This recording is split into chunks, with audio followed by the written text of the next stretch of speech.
Assalamu alaikum viewers. Today I will teach you about the chapter number 7, bioenergetics. So bioenergetics is a study of energy relationship and energy transformation in living organism. Bioenergetic basically energy के relationship को या energy की transformation को कहते हैं within the body of living organism के living organism की body में एनर्जी का क्या रिलेशनशिप है और एनर्जी एक फॉर्म से दूसरी फॉर्म में किस तरह कन्वर्ट हो रही होती है या ट्रांसफॉर्म हो रही होती है, इसको हम स्टडी करते हैं इन बायोएनर्जेटिक्स. सो अगर हम बात करें कि लिविंग ऑर्गेनिज्म की बॉडी में एनर्जी कितनी फॉर्म में एग्जिस्ट करती है, तो energy exist in the body of living organism in two forms. One is kinetic energy and the next one is potential energy. तो अगर हम बात करें कि ऑर्गेनिज्म जो है ये एनर्जी को ऑब्टेन करते हैं फूड के जरिए, तो अब फूड के अंदर कौन सी एनर्जी जो है वो स्टोर होती है, तो फूड के अंदर जो एनर्जी स्टोर होती है in the form of different chemical bond, this is potential energy.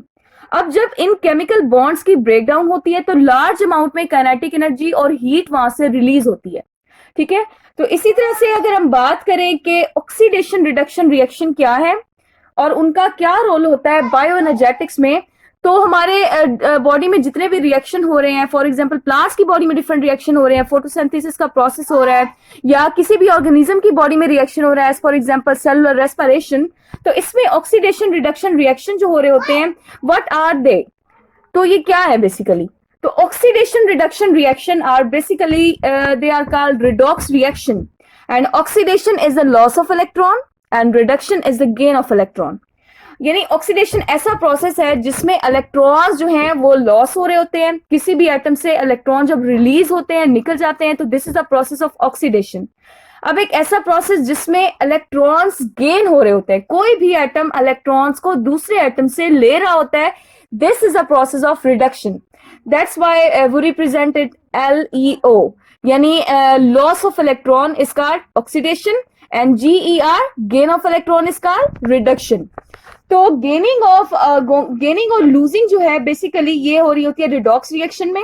As for example A and B are atom, A ने इलेक्ट्रॉन लूज किया है, A loses electron and give it to B, तो A is the oxidation, A is doing the oxidation and B is doing the reduction reaction.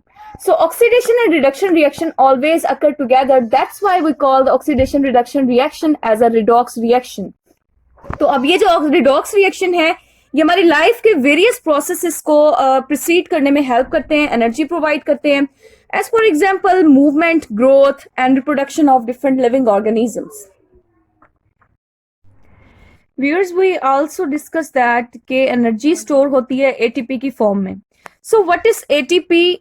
ATP is adenosine triphosphate, which is one of the most important compounds that cell use to store and release energy.